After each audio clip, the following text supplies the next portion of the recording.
Negative thinking starts as a thought or a feeling from within or from a source outside of ourselves. But either way, it has impact. It takes us down. It knocks us off our course. Escaping from negativity is one of the most important things that you can learn how to do. So today, I'm going to give you 8 practical steps you can take right now to escape from the downward cycle of negative thinking. Welcome to Morning Tea. Hi, I'm Joanne, business owner and entrepreneur, licensed yacht helmsman, mother, grandmother, and musical artist. A most effective way to escape from negativity is to close your mouth. Now, there are 2 benefits to doing this, and it's kind of, it's like a working the problem backwards kind of exercise, because our mouths are the final expression of what is happening, what's going on inside of our head and our hearts. Controlling the negative feed that is deeply ingrained is going to take some time, but we can immediately stop saying the words we're thinking. We can stop giving them life. We can begin to suffocate them. And not only will this start changing you, but there is another benefit. And this will change the way other people see you. There's an ancient proverb: a man of knowledge restrains his words, and a man of understanding maintains a calm spirit. Even a fool is considered wise if he keeps silent, and discerning when he holds his tongue.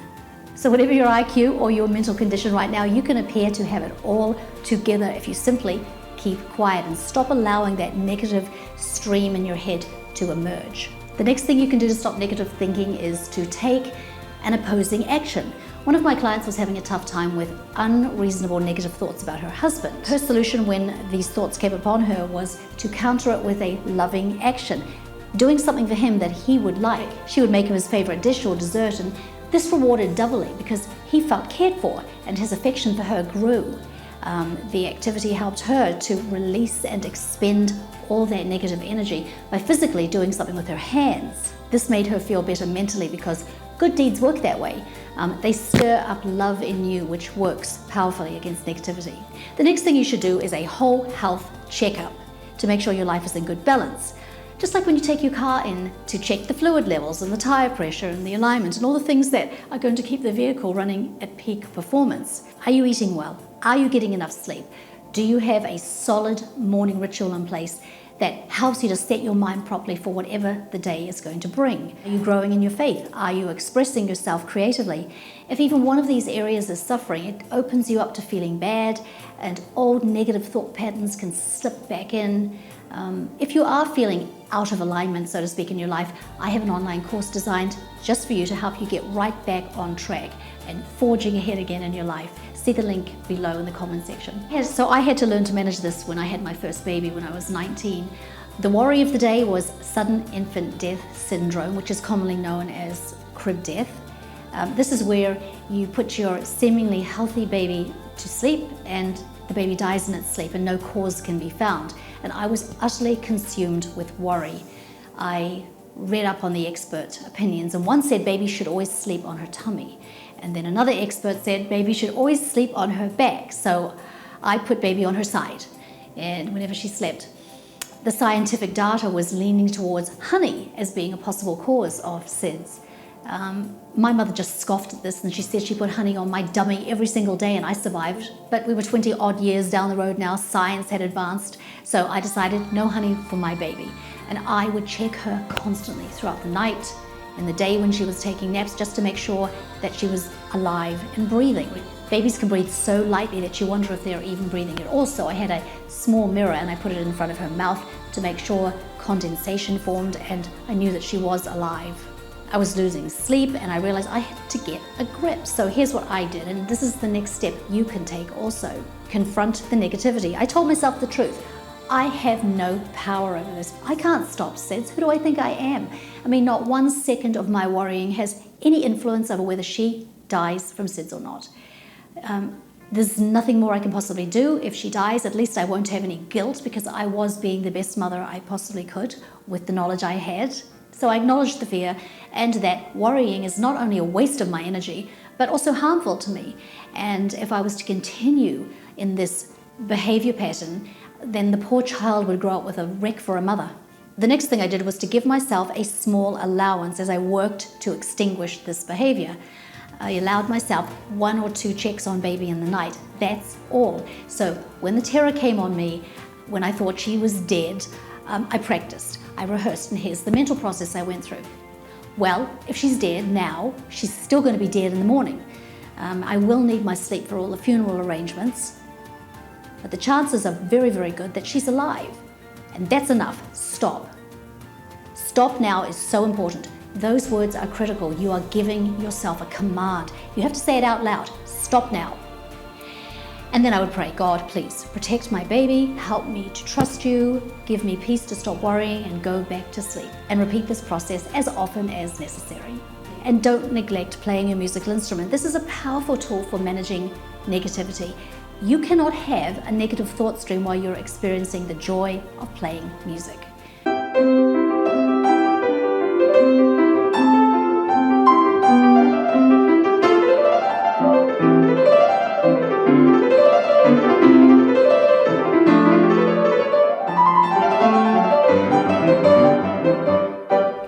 So many times we just blow things up in our mind, but music can carry us off to an elevated place where we can really get some perspective and realize that we are in a big state about nothing.